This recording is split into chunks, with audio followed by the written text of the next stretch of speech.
먼저 한 달 가계부를 작성하는 시작일에는 이 내용을 바탕으로 각 통장에 얼마씩 이체를 한 달을 4분의 1로 나누어서 예산을 관리, 이번 달 얼마나 계획대로 잘 소비를 했는지 회고하는 시간을 가져봅니다. 이번 영상은 이번에 새롭게 출시된 디지털 PDF 머니어리 2.0을 사용하는 방법에 대한 영상입니다.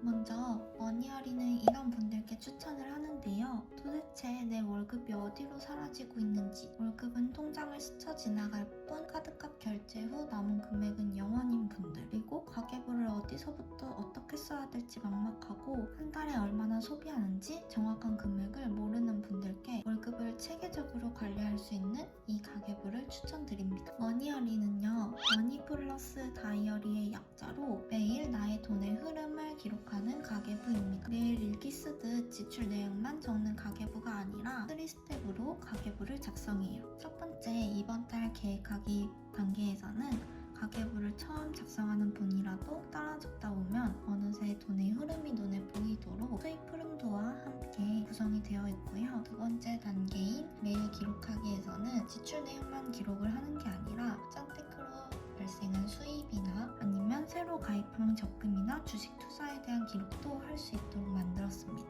마지막으로 리포트 페이지에서는 이번 달엔 얼마나 모았나, 이번 달 수입은 얼마인지, 지출은 얼마나 했는지, 저축이나 투자 비용도 함께 정리할 수 있도록 만들었습니다. 여기서부터는 이제 실제로 머니어리 구성을 보면서 소개를 해드리면 좋을 것 같아요. 먼저 머니어리 PDF 파일을 구매를 하시면 이렇게 총 3가지 폴더가 포함된 구글 드라이브 링크를 받아보셨을 텐데요. 머니어리 PDF는 레트로 버전과 파스텔 버전, 그리고 스티커로 구성이 되어 있습니다. 파스텔 버전은 은은한 컬러의 속지들로 구성이 되어 있고, 레트로 버전은 보다 쨍한 비비드한 색감의 컬러들로 구성이 되어 있습니다. 그리고 각 표지를 꾸밀 수 있는 스티커도 함께 들어있어요. 저는 이번 예시를 파스텔 컬러로 한번 들어볼게요. 우선 마음에 드는 컬러의 속지를 하나 선택을 한 후 우상단에 점 3개를 누르면 다음 앱으로 열기라는 메뉴가 있습니다. 이걸 선택해 주시면 저는 아이패드 굿노트에서 사용을 하고 있기 때문에 굿노트에서 열기를 선택해 줍니다. 그럼 이렇게 굿노트로 불러오기 메뉴가 뜨고요. 불러오고자 하는 위치를 선택한 후 머니어리 파일을 불러와 볼게요. 먼저 디지털 PDF 머니어리의 구성에 대해서 말씀을 드릴게요. 이렇게 좌측 상단을 선택을 하시면 각 속지들을 한눈에 보실 수 있고요. 디지털 PDF 머니어리는 2가지 버전의 표지와 속지로 구성이 되어 있습니다. 속지는 크게 5가지 종류인데요. 첫 번째로는 현재 상황을 정리할 수 있는 레디 페이지, 두 번째로는 매달 가계부를 시작하는 첫날에 작성할 수 있는 이번 달 계획하기 페이지, 세 번째로는 지출 내역만 작성하는 것뿐만 아니라 수입, 투자, 저축 기록도 함께 작성할 수 있는 매일 기록하기 페이지, 그리고 네 번째로는 이번 달을 회고하는 리포트 페이지, 마지막으로 연간 변화를 확인할 수 있는 애뉴얼 페이지, 이렇게 총 5가지로 구성이 되어 있습니다. 먼저 표지 2가지 디자인 중에 마음에 드는 디자인 하나를 선택한 후 나머지 하나는 삭제해 줍니다. 저는 이 첫 번째와 두 번째 디자인 중 두 번째 디자인이 더 마음에 드니까 첫 번째 디자인을 삭제해 볼게요. 표지는 머니어리 하면 떠오르는 이미지와 가장 유사하게 디자인했습니다. 그리고 함께 제공하고 있는 스티커로 하단의 상자를 자유롭게 꾸밀 수 있는데요. 아까 구글 드라이브에서 스티커 폴더가 있었죠. 캘린더와 일러스트 폴더가 있는데 각각 하나씩 저는 마음에 드는 걸 다운로드 받아볼게요. 지금은 10월이니까 일러스트 파일에서 10월 이미지를 화분 보내기를 통해 저장해두고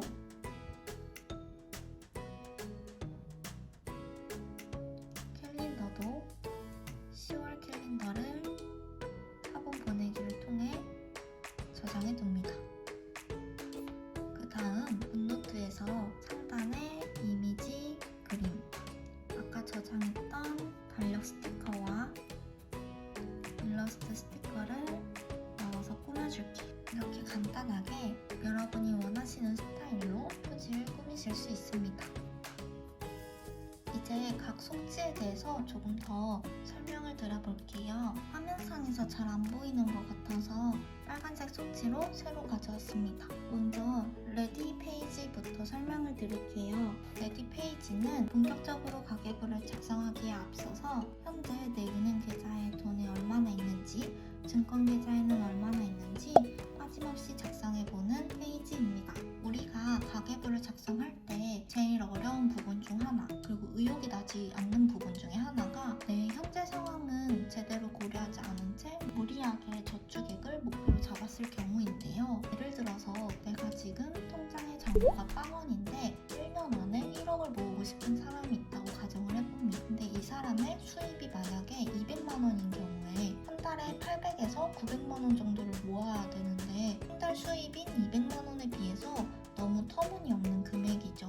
이런 경우에 이 사람은 아마도 높은 확률로 가계부를 작성을 하다가 목표에 가까워지기는커녕 너무 멀게만 느껴지니까 금방 가계부 쓰기를 포기할 거예요. 우리는 건강하게 오래오래 가계부를 쓰면서 내 돈의 흐름을 주도하는 게 가계부를 쓰는 목적이잖아요. 그러니까 우리 상황에 꼭 맞는 목표를 설정을 해서 가계부를 작성할 수 있도록 내 현재 상황이 어떠한지부터 정리를 해봅니다. 먼저 금융자산 총정리예요. 본격적으로 가계부를 작성하기에 앞서 현재 내 은행 계좌엔 돈이 얼마나 있는지, 증권 계좌엔 돈이 얼마나 있는지 빠짐없이 작성을 해봅니다. 현재 자산을 토대로 목표 저축액과 1년 뒤 예상 자산을 또 확인을 해보고 이때 은행, 증권 계좌만 기록하는데 그치지 않고 네이버 페이나 카카오페이, 지역화폐와 같이 충전형 계좌도 함께 기록을 해봅니다. 그러면 더 이상 미리 충전해둔 금액들로 인해서 가계부에 어떻게 작성을 해두면 좋을지 헷갈리는 경우가 없겠죠. 이렇게 은행 계좌인지 증권 계좌인지 충전형 계좌인지 그리고 각 계좌의 용도가 현금을 보유하기 위한 용도인지 아니면 저축을 하기 위한 용도인지 투자를 하기 위한 용도인지 함께 기록을 해둡니다. 그 다음으로는 카드 총정리인데요. 카드가 많은 것이 문제가 되지는 않지만 그 많은 카드를 제대로 된 혜택도 못 누린다면 그건 문제가 될 수 있겠죠. 예를 들어서 어떤 카드는 영화관에서 쓰는 게 혜택이 있고 어떤 카드는 카페에서 쓰는 게 혜택이 있는데 그 카드들이 헷갈려서 내가 원하는 혜택을 받지 못하면 속상하잖아요. 혹은 나는 보통 먹는 데 소비를 해서 카페나 아니면 식비에 돈을 많이 쓰는 편인데 내가 가진 카드는 영화관이나 아니면 놀이공원 같은 데에서 할인 혜택을 받을 수 있는 카드라면 누군가에게는 이 카드의 혜택이 좋을 수 있지만 적어도 나한테는 맞지 않는 혜택인 거죠. 그래서 내가 가지고 있는 카드들을 한번 정리를 해보면서 그 카드의 혜택은 어떤 게 있는지 정말 나에게 필요한 것만 골라보는 시간을 가져봅니다. 그 다음으로는 나만의 지출 내역 작성 규칙입니다. 캐시백 할인 같은 걸 받으면 다음 달 수입으로 적어야 할지 아니면 이번 달 지출에서 할인된 금액으로 적어야 할지 이런저런 고민들이 가계부를 작성하면서 드실 텐데요. 이렇게 고민되는 것들을 일관된 규칙으로 작성할 수 있도록 맨 앞에 레디 페이지에서 규칙을 적어봅니다. 예를 들어서 네이버 페이와 같이 포인트를 충전해서 사용을 하는 경우에는 충전해둔 포인트로 구매하는 시점에 지출을 표시를 해야 될지 아니면 충전을 하는 시점에 지출을 표시를 해야 될지 헷갈릴 수 있잖아요. 저는 충전해둔 포인트로 구매하는 시점에 지출 일자를 적어두는데요. 그리고 포인트 사용 후에 실 결제한 금액을 지출 금액으로 적어둡니다. 이런 나만의 일관된 규칙을 작성을 해두면 가계부를 쓰는데 조금 더 수월하겠죠? 레디 페이지에서 마지막으로 지출 카테고리 목록을 정리해봅니다. 저는 지출 카테고리를 대분류, 중분류, 소분류로 나누어서 세세하게 작성하는 게 조금 불편하더라고요. 그리고 저는 저 혼자만의 지출이나 수입을 가계부로 기록을 하기 때문에 4인 가구와 같이 나뿐만 아니라 다른 가족 구성원의 돈을 관리할 필요는 없거든요. 그래서 저는 최대한 단순하게 그리고 내가 알아보기 쉬운 방향으로 가계부를 작성을 하고 싶어서 지출 카테고리는 나의 소비 스타일에 꼭 맞는 방향으로 작성을 하고 있습니다. 제가 작성하는 카테고리의 예시를 보여드릴게요.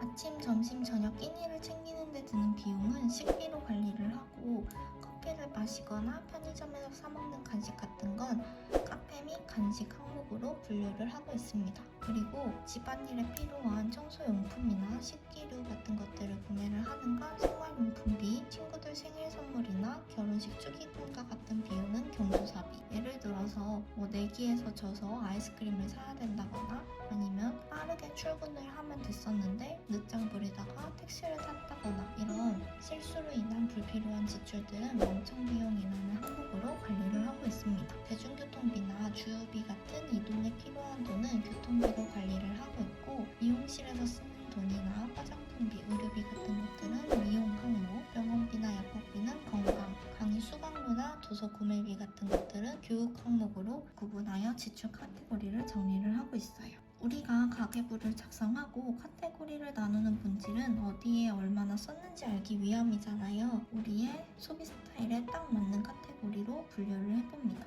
예를 들어서 나는 빵순이라 빵에 쓰는 돈이 너무 많아서 도대체 빵에 얼마나 돈을 쓰고 있는지 알고 싶다. 그러면 지출 카테고리 항목을 식비로 퉁치는 게 아니라 빵 사먹는 비용은 따로 관리를 할 수도 있겠죠. 이렇게 각자의 소비 스타일에 맞도록 작성을 해봅니다. 그 다음으로는 이제 한 달 가계부를 작성하는 첫날이라고 해볼게요.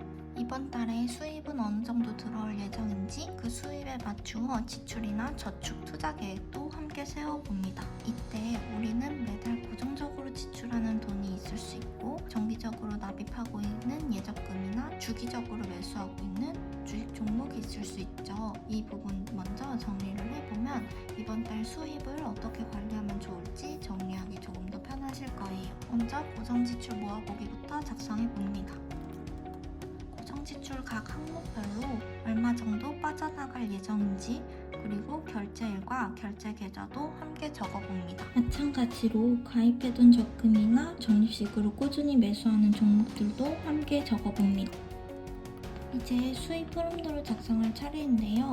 이번 달에 예상되는 수입을 적어볼게요. 적을 때 저는 이 구분에 각 수입이 들어오는 통장의 색깔을 구분해서 표시를 해뒀어요. 이렇게 구분을 해서 표시를 하면 통장 쪼개기를 할 때 유용하거든요. 이 부분은 뒤에서 다시 한번 말씀드리겠습니다. 이번 달 예상되는 수입을 바탕으로 이제 지출이나 저축, 투자 계획을 세울 건데요. 우리 지출은 고정적으로 지출되는 항목들을 미리 정리를 해둔 게 있죠. 이걸 그대로 적어볼게요. 올가미 툴을 이용해서 복사를 하고 붙여넣기 해줍니다.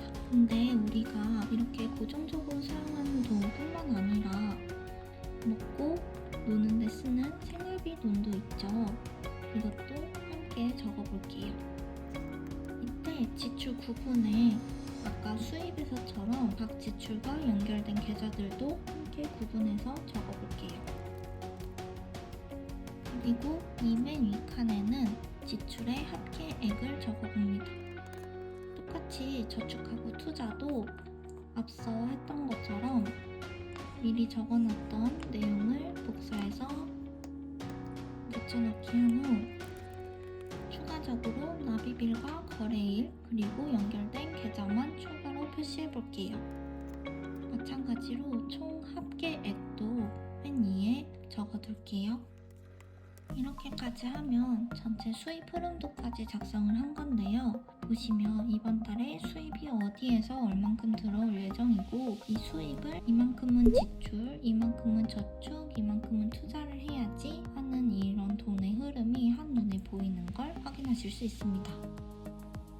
이번 달 최종적으로 예산이 어디에 얼만큼 들어갈 예정인지 통계를 내보고요. 가계부 작성을 시작하는 날 가장 중요하게 해야 할 것은 결국 통장 쪼개기라고 저는 생각을 해요. 참고로 저는 통장 쪼개기를 용도별로 하고 있지는 않아요. 그러니까 보통은 사람들이 생활비 통장, 경조사비 통장, 월급 통장 이렇게 용도별로 통장을 쪼개고 있는데 저는 조금 다르게 통장을 쪼갭니다. 예를 들어서 관리비 혜택을 받을 수 있는 카드가 있을 수 있고 아니면 대출이자 혜택을 받을 수 있는 카드가 있을 수 있잖아요. 근데 이 각 카드가 서로 다른 은행하고 연결이 되어 있다면 어쩔 수 없이 그 은행에서 돈이 빠져나가야겠죠. 그러면 용도별로 통장을 쪼갤 수가 없는 상황입니다. 그래서 저는 최대한 카드 혜택이나 아니면 아니면 은행사의 이벤트 혜택을 노리고자 용도별로 통장을 쪼개는 게 아니라 각 혜택에 맞게 통장을 쪼개고 있습니다. 만약에 제가 주로 사용하는 통장이 이렇게 4가지라고 가정을 해볼게요. 그럼 위에서 토스뱅크는 파란색, 우리은행은 빨간색, 카카오뱅크는 노란색, 한국투자증권은 초록색 이렇게 각 구분을 통장의 색깔별로 해두었죠. 그러면 우리은행에는 얼만큼 이체되어야 되고 토스뱅크에는 얼만큼 이체되어야 하는지 금액을 확인하기 더 쉬워집니다. 각 통장에 이체해야 할 금액을 계산해서 적어두기까지 하면 통장 쪼개기는 끝입니다. 이제 마지막으로 이번 달에 잊으면 안 될 체크리스트를 작성해 볼게요. 이렇게 이번 달에 계획해야 되는 내용은 모두 끝입니다. 이제 우리한테 제일 익숙한 형태의 가계부인 매일 기록하기 페이지를 살펴볼게요. 무조건 1일부터 작성해야 하는 가계부는 아닙니다. 한 달 지출 관리에 최적화된 나만의 한 달이 있을 테니 자유롭게 가계부 시작일을 정하고 한 달을 4분의 1로 쪼개어 작성하실 수 있도록 구성을 했어요. 예를 들어 저는 월급날이 매달 21일이기 때문에 10월 21일부터 11월 20일까지를 11월 가계부로 칭하고 있고 11월 21일부터 12월 20일까지를 12월 가계부로 칭하고 있습니다. 이렇게 각자 원하는 한 달의 기준에 맞춰서 자유롭게 지출을 기록을 하시면 됩니다. 이 가이드 영상에서는 알아보시기 편하도록 매달 1일부터 가계부를 작성한다고 가정을 해볼게요. 먼저 지출 기록입니다. 날마다 어디에 얼마나 썼는지 기록을 하는 칸인데요. 여기에서 조금 특이한 점이 몇 가지 있어서 말씀을 드리자면요. 먼저 실지출 금액뿐만 아니라 할인 금액이나 방법, 그리고 지출 수단도 함께 적습니다. 예를 들어서 5,500원짜리 햄버거인데 500원 포인트가 있어서 실결제는 5,000원만 했다면 실지출 금액은 5,000원, 할인 금액이나 방법은 500원 포인트 이렇게 적어두고요. 14,000원짜리 떡볶이를 사 먹었는데 지역 카페를 사용해서 7% 할인을 받은 경우 그러면 980원 할인을 받았고 지역 카페로 결제를 했다 이렇게 적어두면 되겠죠. 그리고 옆에 구분에는 각 카테고리별 색상을 구분지어 표시를 해둡니다. 예를 들어 저는 빨간색은 식비, 주황색은 생활용품비, 회색은 교통비, 연두색은 멍청비용, 파란색은 경조사비, 노란색은 카페 및 간식 이런 식으로 색깔을 구분지어 두었어요. 할인받은 금액이랑 방법을 함께 적어두는 이유는 짠테크를 하다 보면 돈이 잘 안 모이는 것 같고 10원, 20원 푼돈이라는 생각 때문에 의욕이 안 생기는 경우도 있는데요. 그럴 때 아낀 돈, 즉 할인받은 금액을 눈으로 보는 것만큼 소비 통제에 효과적이고 동기부여가 되는 건 없거든요. 그래서 할인받아 절약한 뿌듯함도 느끼고 지출 수단도 정리를 하면서 카드별 실적을 잘 채우고 있는지 점검을 해봅니다. 그리고 카드별 채워야 하는 실적은 이렇게 옆에 적어두어서 계속 체크를 하면 됩니다. 예를 들어 내가 국민카드로 사용한 돈이 이번 주에는 11만 1,100원이다. 근데 아직 실적을 채우지 못했다. 이런 것들을 표시를 해주면 좋겠죠? 그런데 우리는 돈을 쓰기만 하는 건 아니잖아요. 추가적으로 예상치 못한 수입이 있을 수도 있고 아니면 그 돈을 투자나 저축에 활용을 할 수도 있으니까 이 내역들도 함께 정리를 해봅니다. 이렇게 중고거래를 통한 수입이나 아니면 주식 배당금, 부수입, 그리고 캐시백과 같은 어떻게 보면 작을 수 있는 수입들도 모두 기록을 해두는데요. 이렇게 기록을 하면 내가 맨날 돈을 쓰고 있다라는 자책을 하면서 가계부를 쓰는 게 아니라 내가 돈을 쓰고 있기도 하지만 벌고 있기도 하고 투자나 저축을 통해 돈을 잘 관리하고 있다는 뿌듯함도 느낄 수 있습니다. 그래서 가계부를 쓰는데 내가 돈을 너무 많이 쓰는 것 같아서 의욕이 생기지 않는다, 기분이 좋지 않다 하시는 분들은 꼭 수입이나 투자, 저축 기록도 함께 표시해보는 걸 추천드립니다. 여기까지 하면 한 달을 4분의 1로 나눈 기간 동안의 지출, 수입, 투자, 저축 기록을 모두 표시한 건데요. 그럼 이번 주에는 얼마만큼의 수입이나 지출, 저축, 투자가 있었는지도 적어봅니다. 우리 앞서 생활비 용돈을 50만 원으로 예산을 잡았었는데요. 그러면 4분의 1로 나누면 12만 5천 원이죠. 그러면 이번 주에는 12만 5천 원에 비해 지출을 많이 했는지 적게 했는지 이런 것들도 확인을 해볼 수 있겠죠? 이렇게 쭉 매 주차마다 매일 기록하기 페이지를 채워가며 예산 대비 잘 소비를 하고 있는지 파악을 합니다. 여러분은 가계부를 작성하면서 제일 기대되는 시간이 있으신가요? 저는 이번 달에 얼마나 모았는지 확인하는 한 달 가계부 마지막 날이 가장 기대되는 시간인데요. 이번 달에 얼마나 모았는지 보려면 먼저 내 돈이 어디로 흘러갔는지 다시 한번 회고를 할 필요가 있겠죠. 그래서 앞서 한 달 가계부를 시작하는 첫날에 작성했던 플랜 페이지와 마찬가지로 수입 흐름도도 작성을 해보고 이번 달 나의 자산엔 얼마나 변화가 있었는지도 기록을 해봅니다. 수입 흐름도를 보시면 처음에 계획하지 않았던 부수입이나 금융수입이 생겼을 수 있으니 이런 부분들도 적어두고요. 그리고 고정지출에 변동이 있진 않았는지, 생활비 카테고리별로 얼마나 소비를 했는지 함께 적어둡니다.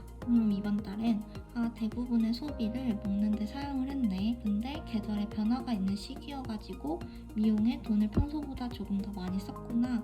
이렇게 회고를 해볼 수 있겠죠. 그리고 예상했던 것보다 수입이 더 많아졌다면 그 수입을 어디에 썼는지, 예를 들어서 원래 계획했던 건 땡땡전자, IT, 반도체에 투자를 하는 거였는데 땡땡통신에까지 투자를 했죠. 이런 식으로 어떠한 변화가 있었는지도 적어봅니다. 나중에 여기만 보면은 파악하기 쉽도록 카테고리별 생활비 지출이 어느 정도 있었는지도 모아서 기록을 해보고 저축이나 투자도 적어봅니다.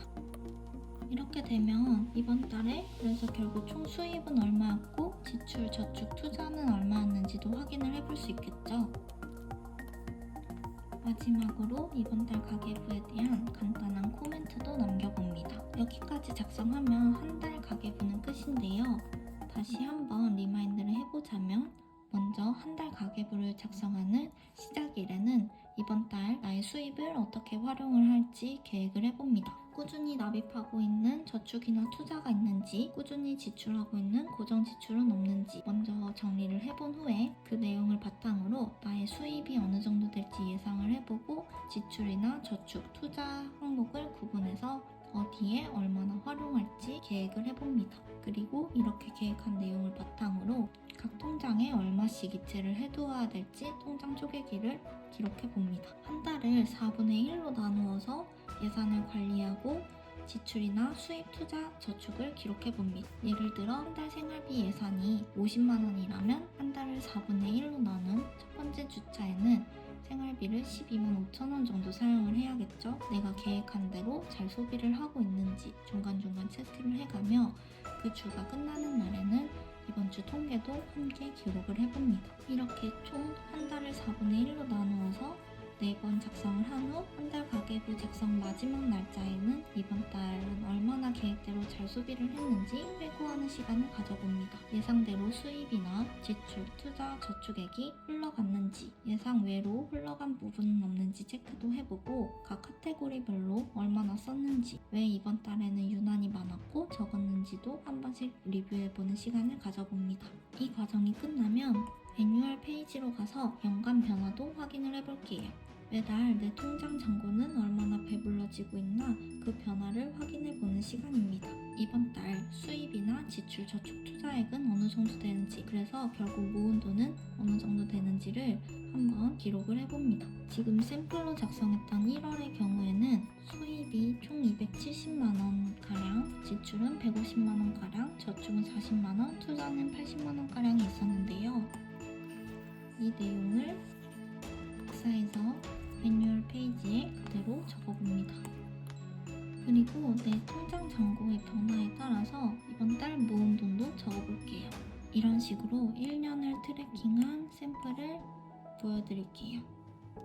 이렇게 월별로 얼마나 변화가 있었는지 적어보고 올해 안에 모으기로 한 목표 금액을 잘 채울 수 있을지 코멘트도 작성해보고 연간 자산 변화를 이렇게 원형 차트로 나누면서 내가 모아야 할 돈이 점점 줄어들고 있는 걸 눈으로 체감을 합니다. 경험상 이렇게 목표에 가까워지고 있다는 걸 가시화해야 조금 더 의욕이 생기더라고요. 그래서 여러분들도 이 영감 자산 변화 한눈에 보기를 적극적으로 활용해 보시면 좋겠습니다. 여기까지가 디지털 머니어리 사용 방법에 대한 가이드 영상이었는데요. 혹시 작성하시다가 어려운 부분이 생기신다면 언제든지 먼지내 작업실 헬프데스크로 연락을 주시면 최대한 성심성의껏 답변 드리도록 하겠습니다. 지금까지 영상 시청해주셔서 감사합니다.